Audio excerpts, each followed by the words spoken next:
देने से अभी जस्ट लगा ना सोनम वांगचुक, इनकी भाषण से ना लोगों के अंदर खून खोल जाता। ये एक्ट जो था ये कानूनी पावर दे देता है। मुख्यमंत्री लोग को लेके चल गया हेमंत सोरेन, अरविंद केजरीवाल पर 3 इडियट मूवी बनी, अभी उनके ऊपर क्या लग गया है एनएस, क्योंकि संविधान है तो यहाँ डेट फिक्स है कि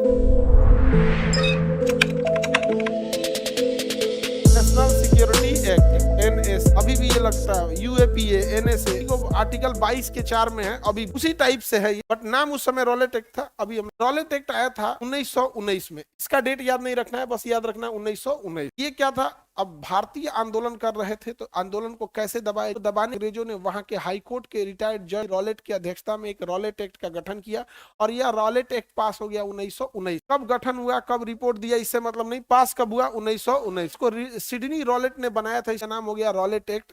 हालांकि इसका असली नाम था एनार्कल एंड नरी एक्ट। सीएस में क्वेश्चन पूछा था रॉलेट एक्ट का मूल नाम यानी क्या था, एनार्कल एंड नरी एक्ट। क्या नाम था, एनार्कल एंड रिवोल्यूशनरी एक्ट। एक्ट में कहा गया अगर पुलिस को संदेह हो गया, अगर पुलिस को आपके ऊपर संदेह हो गया तो पुलिस आपको हिरासत में ले लेगी, शक के आधार पर हिरासत में लेगी। यदि पुलिस आईपीसी की धाराओं के तहत गिरफ्तार करेगी तो आप जज के पास जाइएगा और अपना वकील रख के जमानत मांगे। लेकिन पुलिस अरेस्टिंग के टाइम पे रॉलेट एक्ट लगा देती, रॉलेट एक्ट, तो जज को यह अधिकार नहीं होगा सुनवाई कर, और ना ही अब जज को अधिकार नहीं है सुनने का, तो वकील रख के करेंगे, कहानी है खत्म। जब वकील जज नहीं सुनेगा, कहेगा रॉलेट एक्ट लगा, हम सुनबे नहीं करें। वकील किसी काम का है? हाँ नहीं, वकील सुनबे नहीं करेगा, जज सीधे लपेट दे, जाइए वहां। तो वकील किसी काम का नहीं है, और जब वकील किसी काम का नहीं है तो दलील दे के क्या फायदा, हम कुछ नहीं किए हैं, हमारी क्या गलती है, कोई फायदा है? तो आज भी ये चीज भारत के संविधान में आर्टिकल 22 के 4 में, अगर आपको यूएपीए के तहत गिरफ्तार कर या एनएसए के तहत गिरफ्तार कर, तो जज साहब आपका केस नहीं, ना आपको वकील रखे तो फायदे नहीं, चुपचाप आपको सेंटिंग में डाल। अभी जस्ट लगा ना सोनम वांगचुक, समझ में आ गया कि नहीं आ गया, नेशनल सिक्योरिटी समझ में आ गया, ऊपर 3 इडियट मूवी बनी, अभी उनके ऊपर क्या लग गया है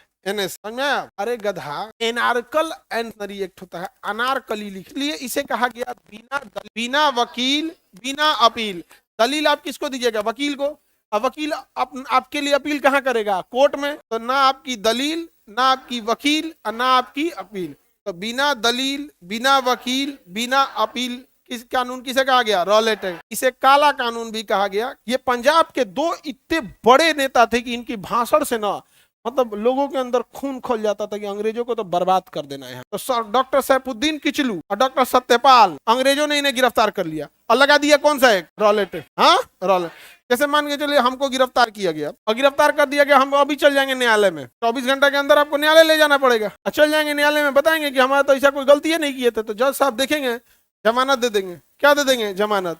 अब मान के चलिए हमारे ऊपर बहुत आरोप लगा देंगे, तो जज साहब कहेंगे ठीक है, हम इनको आपको 14 दिन के लिए न्यायिक हिरासत में भेज देते हैं, आप 14 दिन में सबूत इकट्ठा कर ले, क्योंकि पुलिस कहती है कि मत छोड़िए, सबूत मिटा देगा, मत छोड़िए, सबूत मिटा देगा। जज साहब कहेंगे ना कि इतना बड़का कोनो आतंकवादी दिख रहे हैं, सबूत मिटा देंगे, ठीक है 14 दिन जेल में डाल देते हैं, 14 दिन के अंदर आप क्या, 14 दिन के अंदर क्या लाइए, सबूत, तो हमको कितना दिन के लिए डाल देंगे। लेकिन पुलिस गिरफ्तार करके ठोक दिया हमारे पे एनएसए या यूएपीए लगा दे या ईडी करके पीएमएलए के एक्ट लगा दे, ले 2 साल निपटा दिया, मतलब बहुत निपटा सकता है, उसके पास बहुत पावर हो जाता है। अरे मुख्यमंत्री लोग को लेके चल गया हेमंत सोरेन, अरविंद केजरीवाल, नहीं समझ में आ गया। तो ये एक्ट जो था ये कानूनी पावर दे देता है आपको कि भाई अभी शांति से बैठल रहिए। उसी का नाम बदल के अभी क्या हो गया है, एनएस। बस रॉलेट एक्ट में कोई डेट फिक्स नहीं था कि कब तक जेल में रखा जाएगा, क्योंकि संविधान है तो यहाँ डेट फिक्स है कि 3 महीने के बाद रिव्यू होगा कि आपको जेल में रखा जाए या ना रखा जाए।